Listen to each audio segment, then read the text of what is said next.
And folks, welcome to another edition of the Michigan Football Breakdown, focused on the offense with that man they call Al Borges.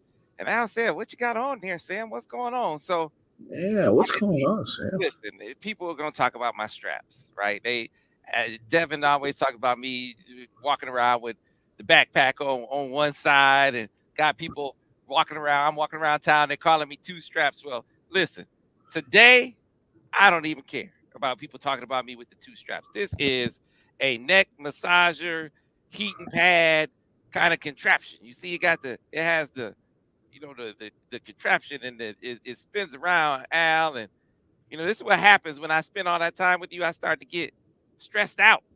So I'm a little stressed out right now, and I need to get loosened up. I'm actually being serious right now because my neck is killing me. It seized up something bad on me. So I got to keep this on me the whole time that I talk to you today. Al, When, please, how you doing? when have you ever cared about what Devin said? Like A and B. When did you become so soft? Man, I don't know if I slept wrong. Somebody probably think my wife beat the hell out of me. I'm like, what's going on? Why is my Well, neck that's all seized that's up? very believable there, but I don't know, man. It's probably, you know what it probably is, Al? It probably is all this sign gate stuff that I'm Uh, dealing with that's stressing out, uh, bringing my working my nerves. And so uh, now I got a little bit of, relief. And so this is gonna help me out for the rest of the day. As I gotta deal with you. And then of course I get over the Vans and we do the breakdown over there. So Al, Michigan, they won 41-13. And guess what? They didn't even have their sign stealer guy, Al. I know it. Somehow, I don't know how. That might be a little overrated, Sam, in terms of what happens on the field. I'm not saying it isn't a factor, but might be a little overrated. I don't know. I Well, don't know. So, well, the game. We're gonna talk about the game. we're gonna talk about a lot of things. We're gonna talk about how in this contest we saw a plan against JJ McCarthy that was unique. We hadn't seen any team play JJ Not to that McCarthy extreme. No, you're right. Not to that play him extreme. this way, and it led to it being a pocket game. He was a game Yeah. from the pocket for JJ McCarthy, and in a contest where he said he was a little off, or rusty, or however you want to describe it. Brad Nessler said, he's a little off. At the time, he had only completed about 60% of his passes. On an off or a rusty day, Yeah. he completes 65% of his passes, Al, for Yeah. 335 yards. Yeah. That's outstanding for most quarterbacks. It's impressive that that's a rusty day for JJ McCarthy. Yeah. He was a little off, but he made up for it with 9 explosive passes, Sam. Passes that hit for over 15 yards or more. So, if you can hit 9 explosive passes, we'll forgive a few bad throws. Now, he's been better.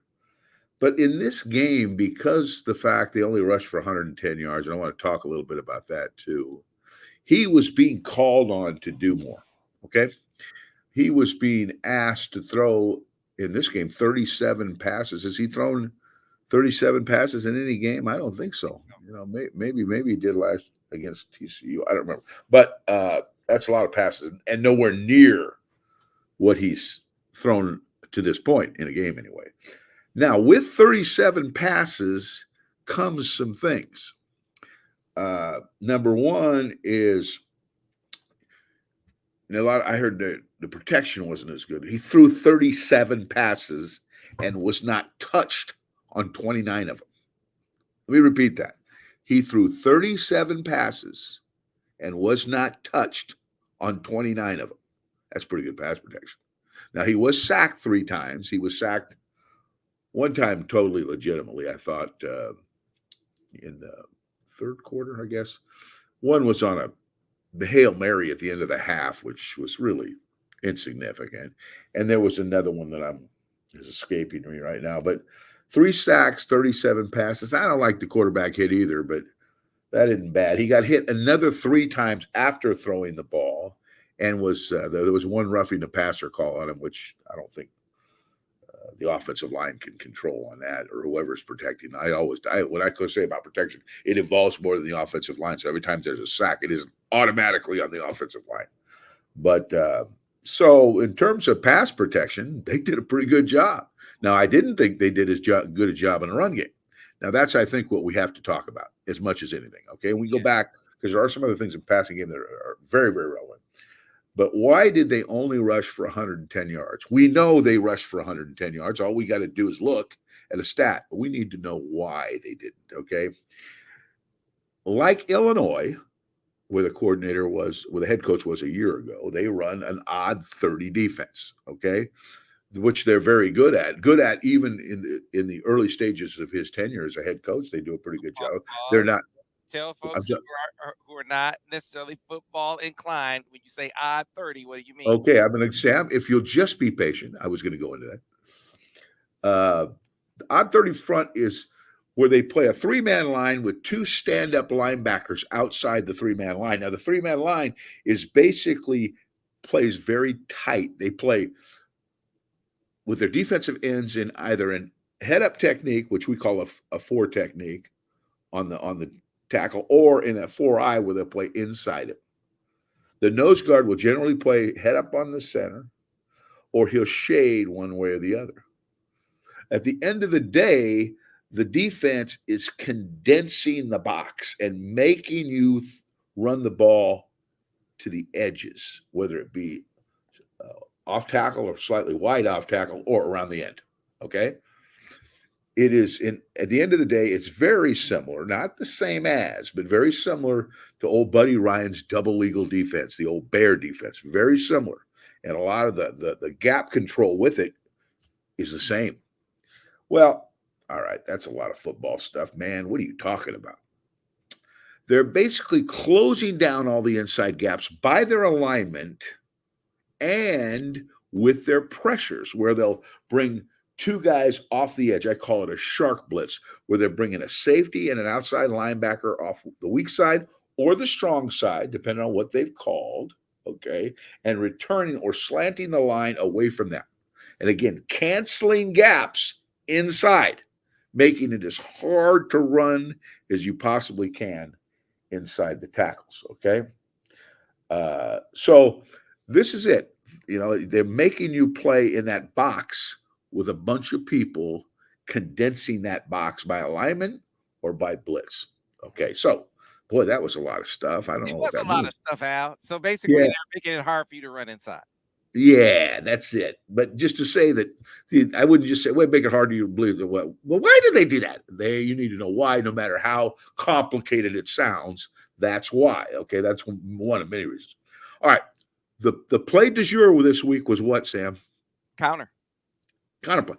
Michigan believed that they ran 9 counterplay variations during the course of the game, and they were forced, because of Purdue's alignments, to single block all their down schemes, which means whenever a guy was blocking down, he never got double team help.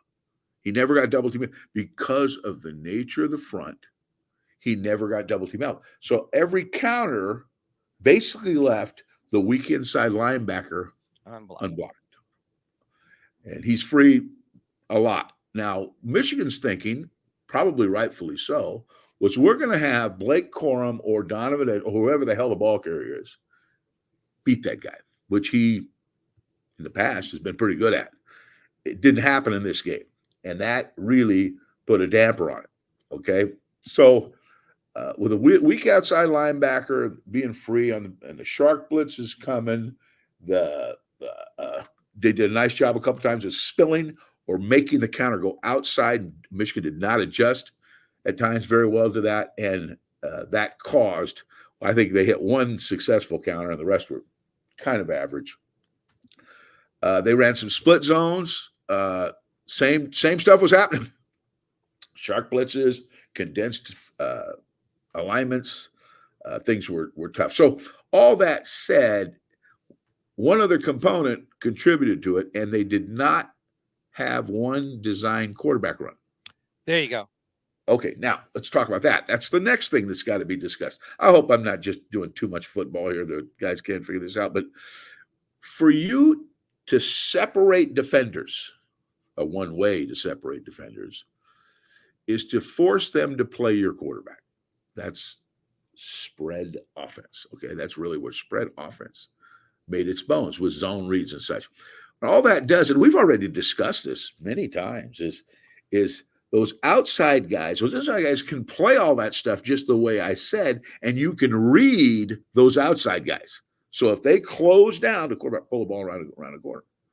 Well, Michigan chose in this game not to do that, probably purposefully. That was purposeful. They felt they could beat Purdue, and they were correct. Maybe sacrificing some rushing yardage, but not risking injury to their quarterback, who's got a lot of big games to play. So it was just very, very curious that there were no +1 runs. There were no zone read runs. There were no counter read runs. There were no dual read runs. None of that was in the offense. And this was a team that, had they been more formidable, I think those would have been in the offense. But they were conspicuous by their absence. All right, Sam, what did work? What did work? Well, and I'm talking run game wise, okay? Oh, yeah, they had this sweep and reverse work. Yeah, they had 2 fly sweeps, one fly sweep where they were blocking it just like a stretch play. And it was blocked to a degree pretty well, but there was a little confusion with the tackle and the lead back on the and they end up turning the guy loose that probably could have and should have been blocked. But it gained 4 yards. It wasn't awful, but it sure looked better initially than it turned out being. And then they ran another pure fly sweep off a zone. They ran a fake to zone, hand a sweep off, fake to zone, held the linebackers inside, and Samaj Morgan ran around the edge like he had a rocket up his butt, man. He was flying, all right? So that hurt him. Again, outside run. They also ran a U-turn reverse, I think in the first drive, if I'm not mistaken, which gained 14 yards, was very well executed. And that was into a shark blitz. They were bringing 2 guys off the edge, but they pinned it, got around the corner, and turned out to be a pretty good play. They tried one toss crack that was, I believe, mistargeted. I think for some reason they weren't on the same page on that. They lost 2 yards. So that one wasn't too good.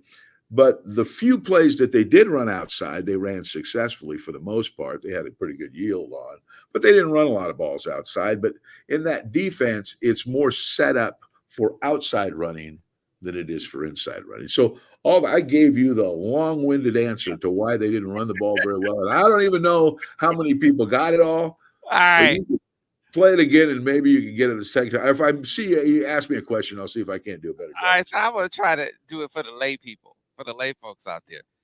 Right? I tried to do that, Sam, but I don't know any other way to explain it. No, you didn't. You've been educating the fans enough where I think most fans follow along, right? But to put it in simpler terms, he came out and ran the Illinois defense. You remember Illinois? Yeah. Came out and ran the Illinois defense. Michigan, as we've seen them from the Illinois game, you saw some similar concepts at TCU into this year with ECU and UNLV. They were trying different ways to get outside. You remember they were running outside zone a lot early in the season. Came off of that. Maybe they felt like it was time that wasn't invested well. The economy, the practice economy, if you will, especially when they discovered that, all right, our best way to get outside the run game is JJ McCarty. And so as we were talking about it after the game, why didn't they run well? Hey, there were some times where they had some mistarget. They mistargeted a couple of plays inside because, they were so good last year at targeting every play right. They were so good last year where the running back, that's his guy that he has to beat. They were beating that guy. Those things, if we're comparing this year to last year, they don't do those things quite as well. No. They have a few more missed targets. They're not winning as many battles against the 8th defender in the box. Right. They're not winning as many battles against the 7th defender in the box, and they're not running the quarterback a lot. Now, that would yield another 50, 60 yards of total rushing offense, I believe. See, people got to, but you got to put the quarterback in it. That they do. If you stipulate that, okay, these are things we don't do as well, because people are comparing what's wrong with Michigan's run game compared to last year.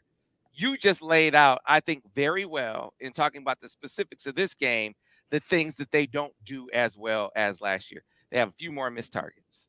They don't win the one-on-one battles from a running back perspective quite as often as they did last year. It leads to some of these plays that were big plays last year, 3 or 4 yards this year, right? But what answer did they find? And this is the crux of the matter for me. When I got asked this question after the game, said, "Well, why isn't Michigan's running game good?" And I said, "Well, what's good? If you're comparing it to last year, no, it's not as good as last year. Everyone can see that.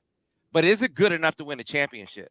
And my answer is yes, when you use their full complement of weapons. Yes. JJ McCarthy is a bigger part of the run menu this year. We've seen it. If Michigan wanted to run duo against this team, they could have if they put a read on it. But they decided we're not going to do that. That to me is the biggest tell. That's the biggest One tell, duo play Mal. the whole They game. ran Yeah. one duo play. One duo It's the whole their game. number one run play. This is a defensive scheme that takes it out of the equation. Michigan discovered a way to put it back on the menu, and they chose not to run it. That in and of itself tells you strategically they said we are not going to run JJ McCarthy today. Right. Yeah, there were, and that's, you got to have compensating factors, right? If you're not, if you only rush for 110 yards, then, and you've decided you're not going to use the quarterback, or for whatever reason, then there has to be a compensating factor that supplies you with enough offense to win a game, and they have that. They have that. They threw the ball for 335 yards, I believe. Yeah, 335 yards. They threw 37 passes. We already mentioned that. He did suffer through some misfires. He had eight errant throws, I had, which is way higher than he's ever had. But he did throw 37 passes. But you throw more passes, there's more margin for error, and there's going to be some bad throws, but some were a little uncharacteristic. And I listen to other shows sometimes, and they give a lot of reasons. And the first thing everybody wants to say is, well, he got hit. He's not setting his feet. I didn't see him shy enough like that. A couple times he was not in position to make some throws because he was moving his feet to avoid a rusher. But in terms of backing down from following through and all that stuff, with things that come with pass rush issues, I didn't see a lot of that. I think he had played in a couple weeks. That could have had something to do with it. But he made the big plays to compensate for the errant throws. Again, there has to be a compensating factor, and he did that. He faced a team that ran 50 snaps of man-to-man defense, ran 17 snaps of zone, and a couple sprinkle in miscellaneous coverages, combinations usually of both.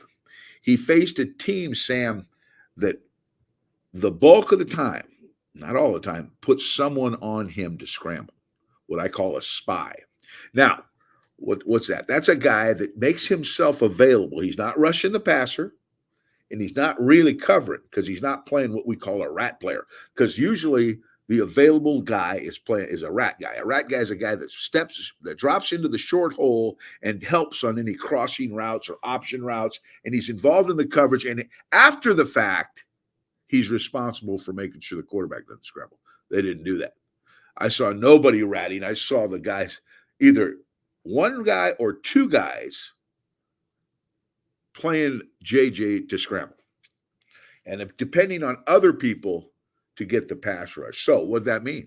What did that mean, Sam? That meant that it may be more difficult to use your, what I call JJ's jaunts, his improv plays, where he scrambles and takes off for a run, or he scrambles and buys time for a pass, okay? Well, in this game, he proved that he doesn't have to scramble to be productive. More than any game. We've mentioned that in the past.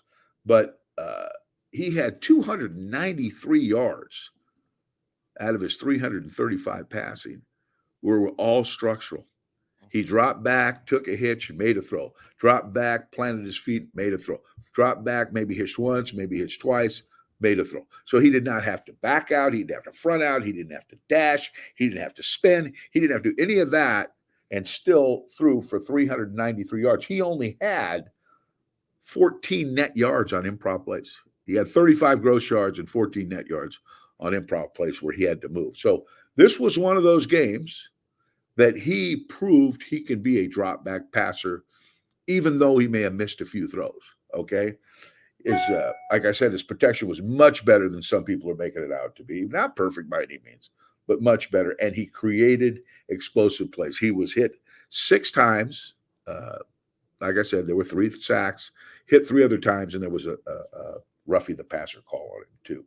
He dropped back, Sam dropped back 35 times and only play passed 4 times. They were attacking man coverage. They were not worried about sucking up zone defenders and throwing layered routes in behind them. No.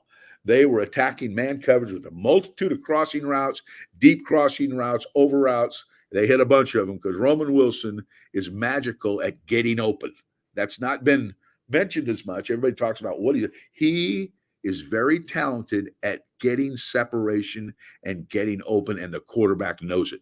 And he's going to look to him without even blinking an eye whenever push comes to shove. Okay?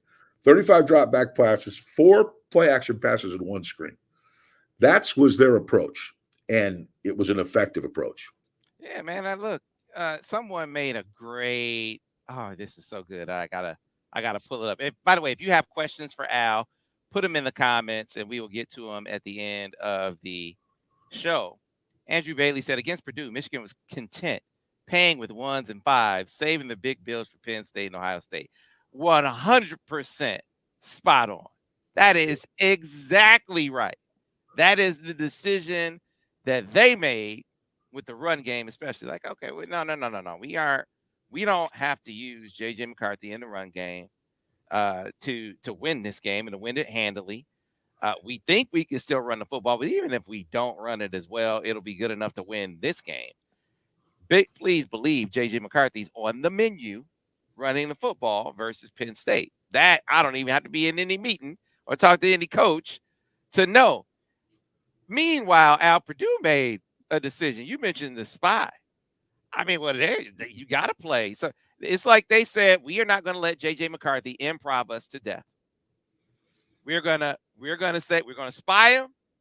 We're gonna try to confuse him on the back. We're gonna play a lot of man. It's gonna wind up being a lot of man. But we're gonna try to confuse him with some disguise and maybe make him hold the football a little bit, and maybe our pass rush should get there. But man, if he can read the defense, yeah, or throw caution to the wind and just blitz him. That was the other thing, because they did play some zero. They would shark blitz, bring 2 guys off the edge. A couple times they had some internal pressure and played some zero. And says, let's just see if we can get to him before you get rid of the ball. It wasn't terribly successful, to be honest. And that's another one we're going to illustrate in the film session. But that was kind of that. We're going to spy him and maximum drop, which meant they only would rush 3. They could spy 2 players. Rush 4 and spy him with 1 guy, or blitz him and spy him basically with nobody, but just get to him before he could get the ball off. They rushed 5, I believe, 6 times, brought both outside guys. So those guys are standing on the ball, those 2 outside linebackers, and you're thinking they're rushing. They're not rushing every time. Okay, it's usually only 1 rushing, and the other one is covering in some manner or fashion. Yeah, it was. And then of course, you look around and you see they finished the game and they've won another game, scoring 40 points. All that, and they score 40 points again without stealing a sign via advanced scouting. Maybe not even stealing a sign in the game because their sign stealer guy isn't even there. So I'm continue to be confounded by how much of an issue people are making of this. So Al, before we get to your grades for the game, want to remind the folks that guy over your shoulder right there. What's that guy? Oh, that guy over your shoulder right there, Al Borges. His name is Tom Brady. Yeah, he's pretty good. Yeah, Tom Brady's pretty good. And Tom has an exciting new app called Autograph. I told you all about it last week. And our partners at Autograph, the company that Tom Brady founded, they just announced the release of a game-changing new app that recognizes Michigan fans for their acts of fandom. Please believe. I mean, we need Michigan fans showing all kind of acts of fandom these days with everyone sniping and coming for Michigan, right? Wear your maize and blue, your block M proud, right? When it comes to the ways in which you exhibit that fandom, watching the Michigan, the Michigan football breakdown with Al Borges, watching the breakdown with Vance Bedford, watching the breakdowns with Devin Gardner. Wouldn't you like all that to be like right in the palm of your hand, one app? Well, Autograph offers that. And you know what? When you consume these things that are indicators of are indicative of your fandom, you get points, you accrue points. Events that are tied to your fandom. You can go, you check in, you get points. You're able to redeem those points for rewards. This is a novel concept. You get rewarded for doing all the things that you do as a diehard Michigan fan. Your favorite podcast, your stories from Michigan Insider and other great sites, all the things that you do right now, you can get rewarded for. And so, of course, we had the great pleasure of hearing from Tom Brady himself about the great opportunities that you have by taking advantage of the app. So I want to let you hear from Tom himself talking all about the great things that you can have available to you with our friends from Autograph. So we're going to do that right now as I bring it up on the screen. And you can see, or you can hear from Tom, I should say, talk about all the opportunities that are available to you via the Autograph app. Here is Tom Brady. I'm going to let Tom take it away. Maize and Blue Nation, it's Tom Brady. I co-founded Autograph with one mission in mind.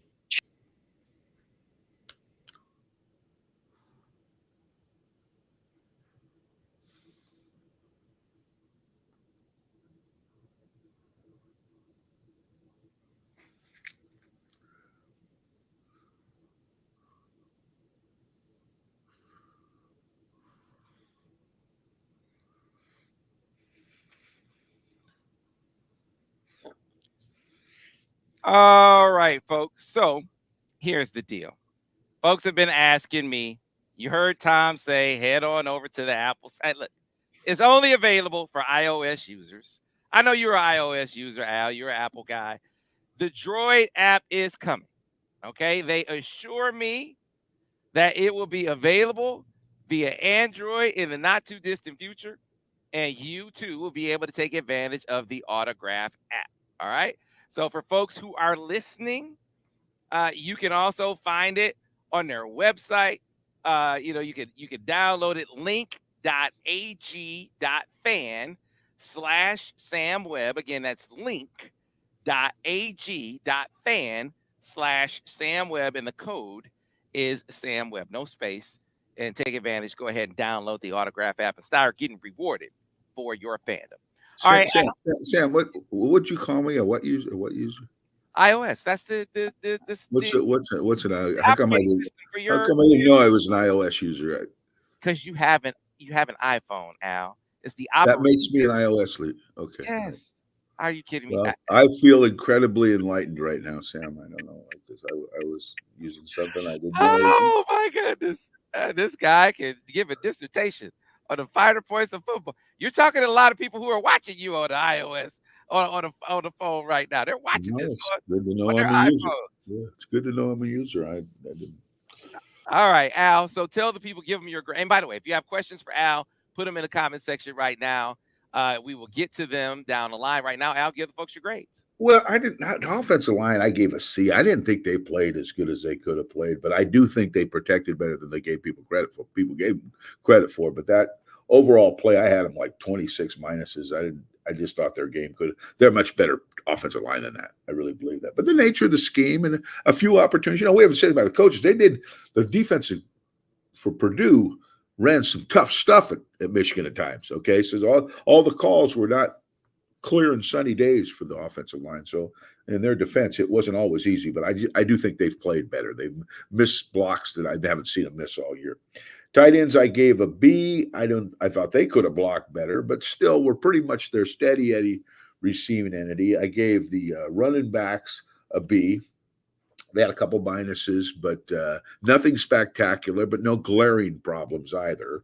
I gave the quarterback a B because he threw the ball and it was the compensating factor in the game. He did not have his best game, but he certainly didn't have his worst. And if he didn't play and do the things he did, this is a close game. Okay. But because of him, never mind the bad throws or whatever, it was not a close game. So he needs to be credited for that. I gave the wide receivers, had some drops, did not block too bad, though. I gave them a B. So the A's, last week you said I was getting too soft. I gave too many A's. Well, Sam, this week I wasn't as soft. I was a little tougher on him. But overall performance for the offense was probably a B- to a C+.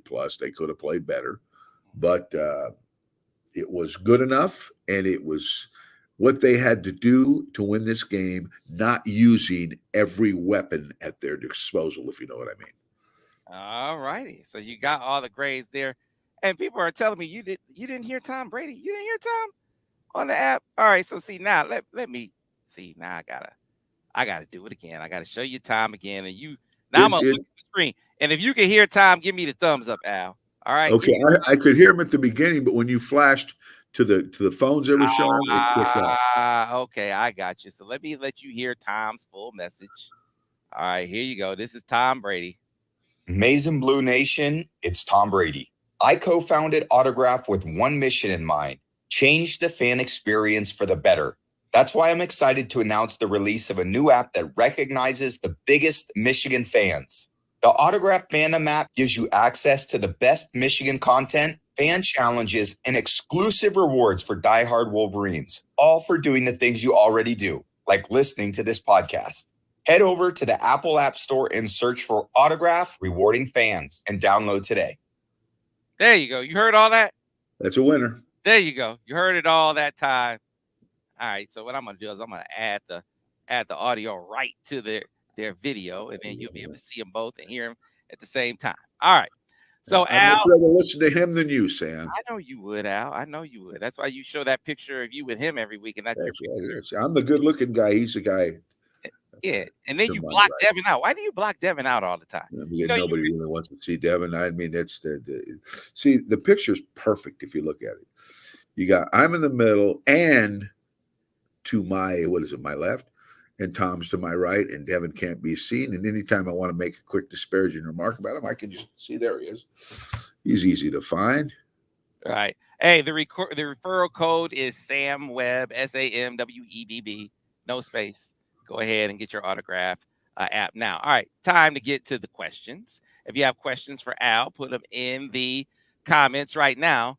Question for Al from Nala: how would we game plan against PSU defense? I know Manny Diaz likes to be aggressive and blitz a lot. How would you game plan for our boys up front for protection? Going to be a big challenge for them. I would just make sure all your protections where you're handling a 6-man pressure, okay, that you have enough blockers to do it, okay? In other words, be sound with your scheme in terms of getting hats on hats, which they've done pretty much all year. I don't see that as a problem. And if you're going to release more players, just alert your quarterback that ball's got to come out faster, okay? I think that's big. And then occasionally, if indeed they decide they want to pressure consistently, have some max protection things in your offense, which they have, and they did last game for a big play, have that available to you as a sideline call or as a audible check, because JJ is very capable on pre-snap looks to see when people are blitzing and get them into a protection that can handle all their pressures. So those things, I mean, make sure all your 6-man protection can handle their pressure.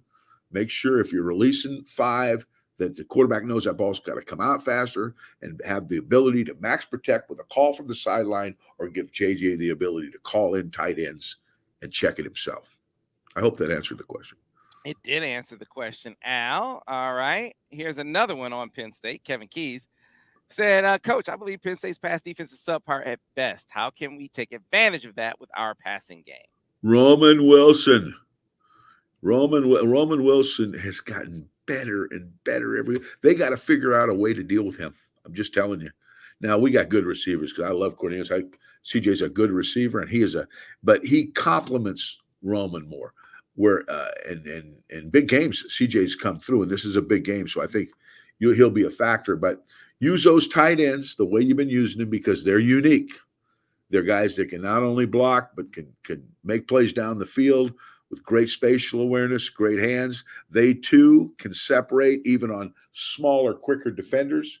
So I wouldn't change that too much. And then get Donovan Edwards involved more and more in the passing game like they did a week ago. They motioned him out of the backfield, drew linebacker coverage. He ran right by the guy, and I don't care. Penn State's guy isn't going to cover him any better than Purdue's guy is, okay? And they tried it again. They made a good throw. The defender made a good play. God bless you. Next snap. I think you got to do more and more of that, is getting Donovan in situations either on short balls where he can run little Texas or knife routes or option routes, or taking it down the field on lesser defenders. All right. Let's keep it going with the questions. Put them in the comment section if you have them for Al. Here's one. This one actually for me. Would Michigan ever consider leaving the Big Ten? SEC geographically is less travel for students. So I know what this question is about. This question is about the punishment that the Big Ten has said is possible, that it will possibly levy upon Michigan based on the sign stealing allegations. They gave Michigan notice of that yesterday. Michigan has 2 days to reply. If the Big Ten chooses to be totally unreasonable about this and violate or go outside of its own punishment procedure and policy to exact punishment before an investigation is fully done, they will get sued. That is a certainty. Michigan will sue them. Talking to lawyers about it, seems very likely they will get an injunction. That injunctive relief will allow Jim Harbaugh to keep coaching. And then with the impending lawsuit would allow, in theory, Michigan to depose. I mean, they will be able to compel discovery all the other Big Ten institutions, right? That's down the line. Basically, what I'm laying out is a scenario where things get really, really messy. And after all of that, do I see a future where it will be possible that Michigan looks outside the Big Ten? I do. Because the days of it being, the collegiality and the camaraderie, the kinship, the connection that you feel in the conference, is the brotherhood of the conference. If they go through with this, and it might already be dead. I mean, you got some institution, in my opinion, Ohio State, hiring, it's my opinion that they hired an investigative firm to investigate Michigan. They obviously were calling the opposition, TCU, that's documented. They call them to warn them about Michigan. Some team, some program or programs turned over Michigan signs to Purdue in a Big Ten championship game. Wonder who that was, right? It's already the case. It's already the case that the days of the brotherhood, in my opinion, are over. And if you're Michigan, if you're going to get treated like this, you should start thinking about a future where you start your own kind, not independent, but you start another conference. Why wouldn't you? The money in the Big Ten is based on Michigan and Ohio State, period. Everyone else is just along for the ride. All these deals are based on Ann Arbor and Columbus. So if Michigan wanted to, find another partner. I would look at Notre Dame and say, hey, because we're everything that we're talking about, I'm talking about with that, is 6-7 years down the line. Like the current deal goes through at 2029, 2030, something like that. Start thinking about that now. Start laying the groundwork for that now. Start talking to USC. USC, new member of the Big Ten. They get a partial share.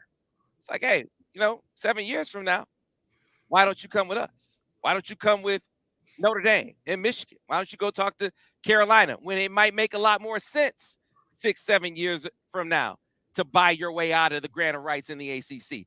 This is how Michigan needs to think. Cannot operate from a position of fear like, oh, you won't be able to replace the money that you get in the Big Ten. That's why they're treating you the way they treat you right now, because they think, Michigan will just take it. No, I don't think Michigan will just take it. First of all, in the here and now, they'll sue. And in the long term, I think there will be people in the leadership orbit who start to plant that seed that, you know what, maybe we should start thinking outside the box, thinking different. Well, that's what everybody else is doing anyway. The Big Ten is where it is right now, largely because of us and Ohio State. We can do this again. If you don't like us playing, we're one of the big pieces. You got the king, that's Michigan. You got the queen, that's Ohio State. You don't like the king moving around on your board, we'll go get another board. That's how I see it out. Yeah, well, the conference has become diluted to where it's almost unrecognizable, and it's about to be more so in another year. Okay, I'm not advocating that Michigan ever leave the Big Ten. There is no territorial loyalty anymore. That's over. Obviously, you got Stanford and Cal playing in the ACC. Come on, are you kidding? People are doing things for their own purposes. There is no loyalty to where they are or the tradition of the conference. That's over. The money is trumped all that. Okay, So for Michigan to do something like that is not beyond comprehension. The Big Ten is not the Big Ten anymore. It's the Big Ten. It's all, you got teams from everywhere. It's Big Ten in name only. Yep. So people wanting to go outside the box, as you put it. And I'm not just talking about Michigan, but like you say, SC, something like that. Teams like Stanford, Cal, we've got to go across the country now to play in a conference. Everything's on the table. That's all over. Yeah. The territorial loyalty is no longer. Everything is on the table. Yeah, loyalty. There is no loyalty anymore. They're business partners, and when your business partner screws you, go find another business partner. Well, particularly if you are capable of doing that, you know what I mean. If you have the wherewithal to make that happen, right, and you can still achieve all of your other Michigan will never operate based solely upon football. That's why I say, look, you can be very strategic with your partners, the people that you select.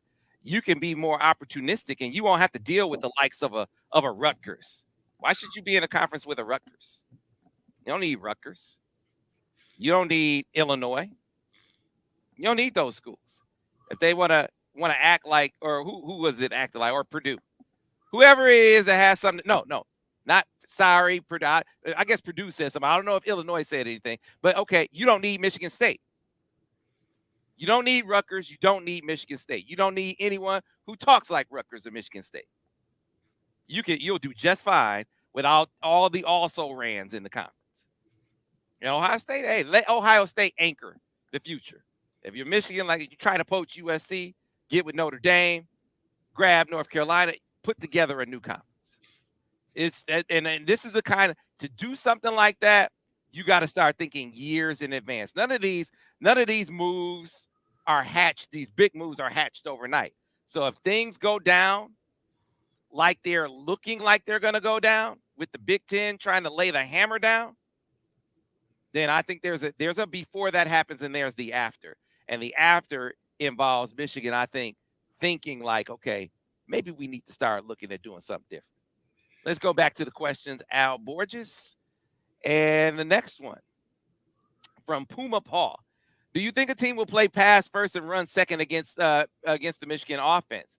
The Don was a good tackle away or an ankle tackle away from breaking one. I don't sweat the run game. It's there. Yeah. Here's the thing about running the football is you don't have to run necessarily for imposing numbers. Remember we talked about this, Sam? That's nice. I like it if you can. But what you need with the run is respectability. You need people to know you can and will. Okay. Now, in some games that'll represent more yards than others. But if it means that because they want to over defend that phase of your offense, it allows you to do other things, you're still fine. People don't care how you gain your yards and score your points as long as you're gaining yards and scoring points. Okay. So maintain respectability in the run game. And that will represent different numbers in different games. And then do what you do with the passing game, because now they have to defend both, even if it isn't because the running game has huge numbers, which it did a year ago. Believe me, this year, Sam, they're not rushing the ball as well. But if you think these teams are coming in saying, "Oh, they're not running the ball well, let's go after their passing game," you're crazy.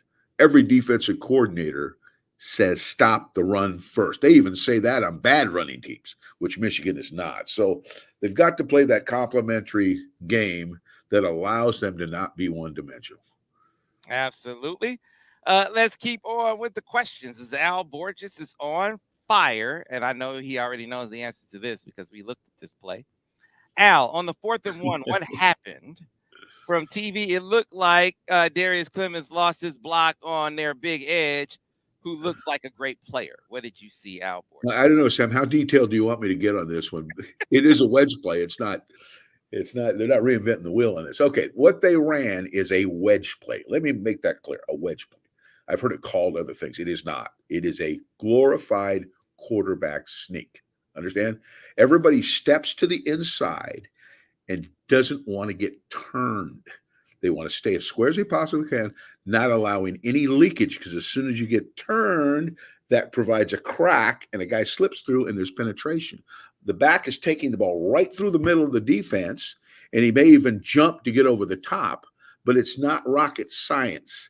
He is basically, they're trying to punch a hole so they can gain 6 inches to a yard or whatever it takes. But it's usually not run unless it's that situation. 4th and 1, 4th and inches. Okay.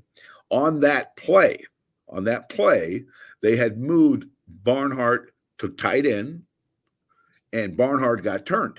He got turned. His pad level was not good. He got turned inside. His man leaked.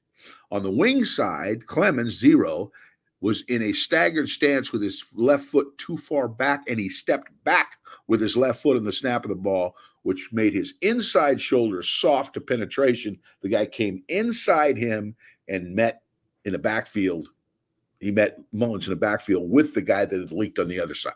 So between the wing and the left tight end, both situations, they did not keep themselves square and avoid penetration. Now, that's tougher for a receiver now. I want to be clear on that. That's tough for you, but be sure of this. They've used receivers in that situation all year and have been successful. This has been one of their best short yardage plays. And earlier in the game, we're going to show this in the telestrations, they ran the play almost to perfection and gained 4 yards on a wedge play, which doesn't very often happen. It usually is designed to just get what it takes to keep the chains moving. But those were your problems. Mullins never really had a chance. It was not one guy, it was 2 guys, okay? I think if one of them would have blocked him, the play still would have been stopped because of the leak. So that's what happened. Was that too much, Sam? That was not too much. It was very, very detailed, Al. Very, very detailed. All right. Let's keep on with the questions. It says, P. Maximus says, Todd Blackledge was critical of JJ's footwork. Did you see anything about JJ's footwork that was worthy of criticism? There was a couple plays. Well, I think he got out of profile a couple times, just moving in the pocket a little bit, almost just kind of buying beats and never got himself back turned. He had a miscommunication with Loveland. I think Loveland was in the middle of the defense, a little 6-7 yard route, and they miscommunicated. I think JJ thought he was going to pull out, and Loveland sat still and he threw the ball, and he got a little too open. There was a play or two, but I graded him. And I didn't see, he wasn't perfect. Okay, I always say that. But there were some issues you could make a case of probably poor footwork situations, but it wasn't blatant. It wasn't anything like what I saw a year ago. I'll say that. All righty, let's get to more questions for Al Borges. Put them in the comments. Sam, where the hell is Darius Clemens? We just talked about. I mean, we see him on the field. He was in on that wedge play. He's one of their bigger receivers. We've seen him, I think, catch a couple passes this year. But he's out there. He's out there. He's out there. He's one of their guys. He's one of their guys. He's not in the starting lineup, but you'll see him. He comes in for various roles, to do this or do that, whether it be a run or pass. Back to Penn State questions, Al.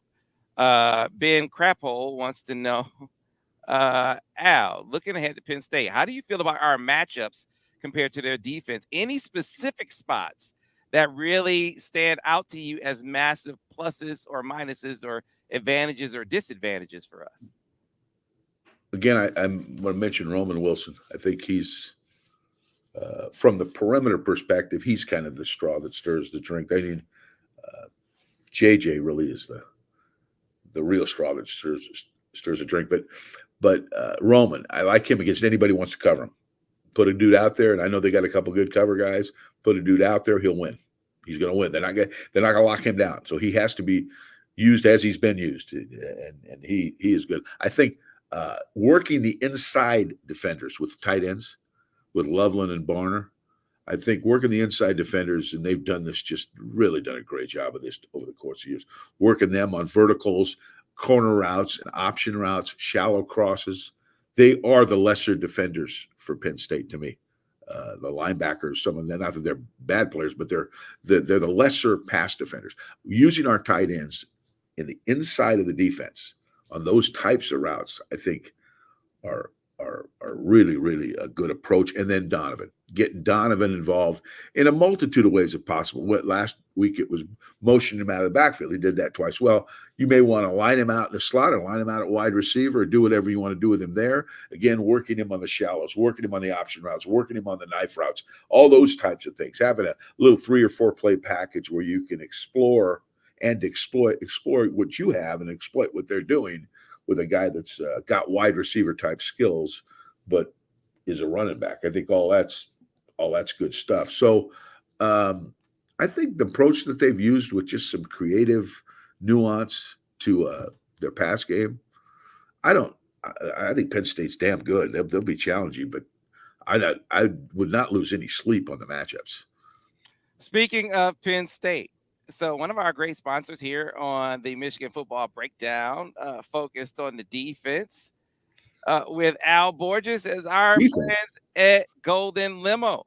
And so Golden Limo wants you to know there is a great opportunity for you. Those of you who are planning to go to the Penn State game, you might know, you might have experienced, if you haven't gotten your hotel room, your accommodations already, you might be driving a couple of hours to find some place to stay. What if transportation was taken care of?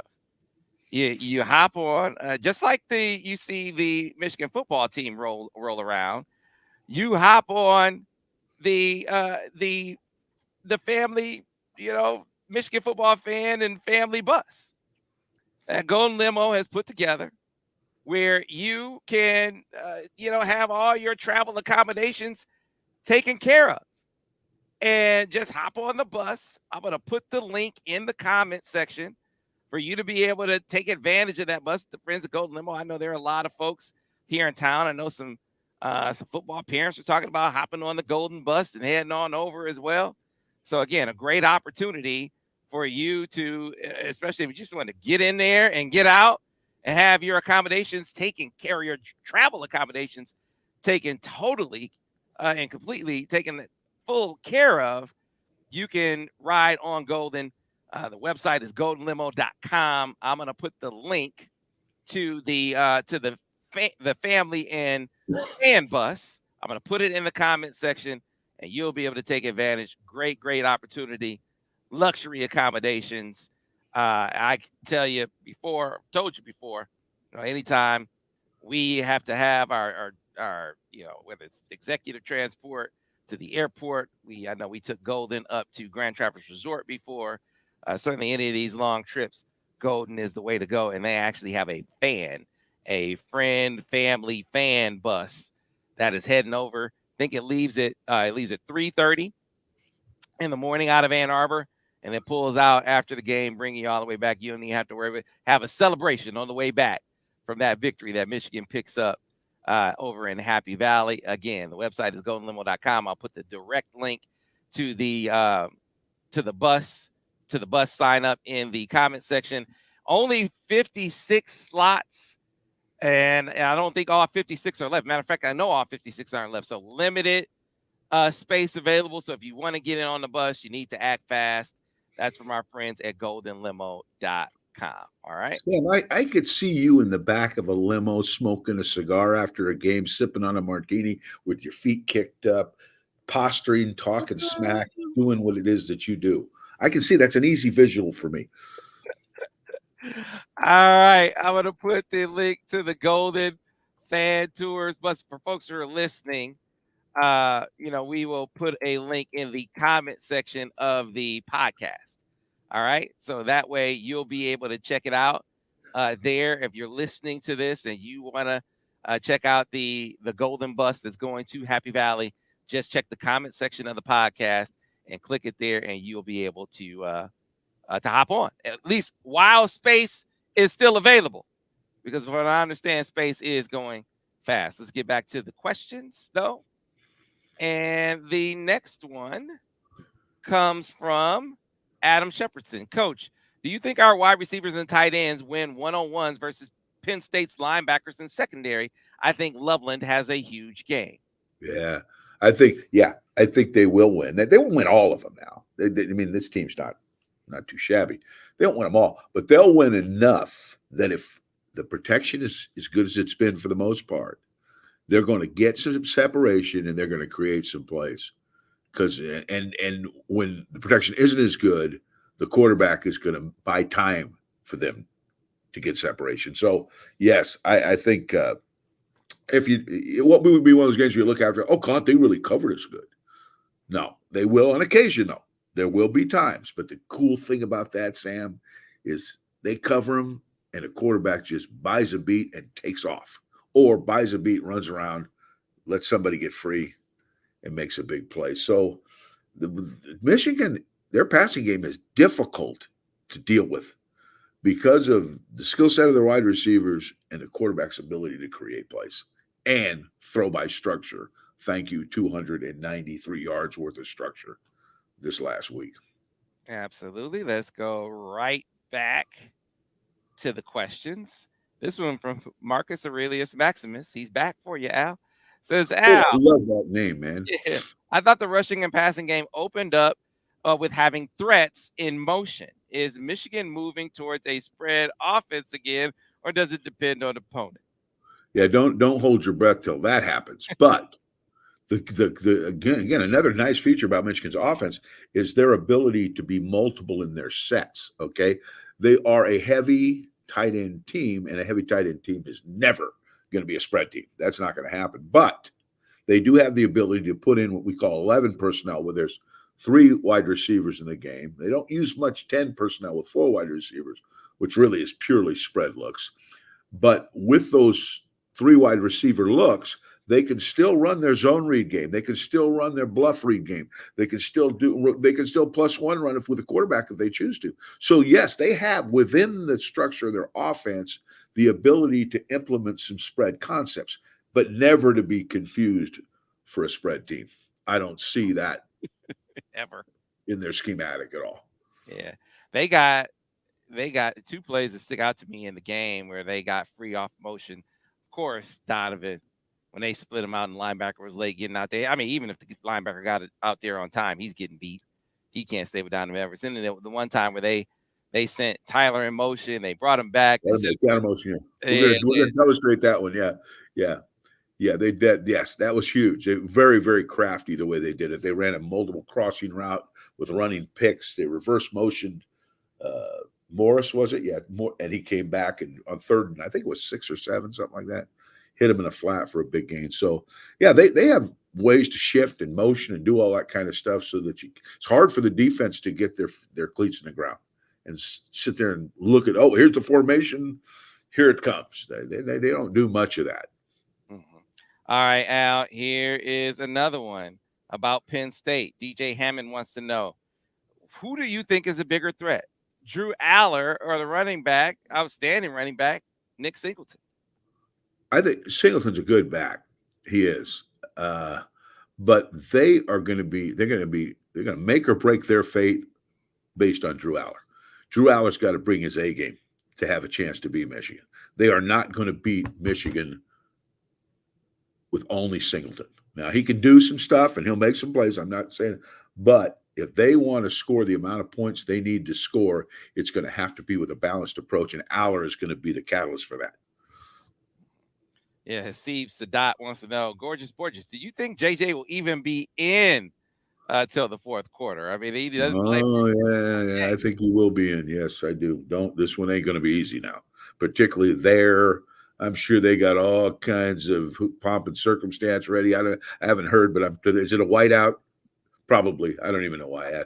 It'll be something. I mean, they'll have more stuff in there. They'll they'll drop a Nittany lion from the sky or do something. I mean, it's going to be anything to amp up the fan base. So this one's going to be hard, harder than it was a year ago. And if it's not hard, if they are playing the fourth quarter, Michigan is pretty good. Absolutely. Pretty good. I mean, but I'm not going to say it's going to be necessarily come down the wire, but I think it's going to take good 4 quarters of football to win a game. All right, folks. Well, we will break it all down next week. We have the film study to do, so be on the lookout for that. I want to remind you if you haven't gotten the Autograph app yet and you have an iPhone, what are you waiting for? It gives you all of your Michigan fan experiences, palm of your hand. You're keeping track of all the updates on what's going on as far as Signgate and Michigan's response. The lawsuit that will absolutely, unquestionably come if they decide they want to try to bring the hammer down on Michigan. Part of me just is holding out hope that cooler heads prevail, that the presidents of these other institutions come in and say, all right, let's relax. Let's relax, right? I mean, you got some coaches out there that are seeing boogeymen, Al, seeing boogeymen. Not only do they think Michigan is still the size, some of them think Michigan has their plays. Like they have to play, but like, come on, man. Let's relax. They're just really, really good. It's really good. They're not saying that if you found some evidence of wrongdoing, you see the dude was on the sideline for the Central Michigan game. Okay, there's punishment for those kinds of things. No one's arguing that, right? But the punishment has to be reasonable. It has to fit the offense. I like to say, Al, you don't send someone to murder for doing 65 and a 45. That's what they're trying to do. Try to give you life in prison for that. Stop it. Oh my goodness. Hopefully it doesn't come to that. But if it does, Big Ten will never be the same. We might already be to that point where the Big Ten will never be the same. We'll see. Yeah. All right, folks. Al, any parting shots? Well, I think, I just want to fire a shot for the film study. We got a lot of this stuff we talked about. We're going to talk about in the film study and detail even more. And I want some water cooler champions out there. I don't want people going to the water cooler getting slam dunked by the dude who thinks he knows everything about football. That really pisses me off. So we need to arm you. And I just want to fire a shot for the film study, because I think you'll have more ammunition than your opponent. He'll have no chance. So, all right, folks, that'll do it for us this time. Oh, and by the way, that golden limo bus, I'm told that spots are going. So if you want to ride to Happy Valley in and out, I wouldn't stay in Happy Valley even if a hotel room was available. That's just me. I want to get in and out. And Golden Limo will take care of all of that for you. Still some spots left on that fan bus. Again, you can go to goldenlimo.com for more information. I've also tweeted it or retweeted it anyway on my Twitter account at SamWebb77. And for those of you who are listening to this via podcast, you can check for it in the comments or in the description. I have a link to the Golden Limo friends and fan bus to the Penn State game. All right, that'll do it for us. We'll see you next week on the Michigan Football Breakdown, focused on the offense with Al Borges. Go Blue.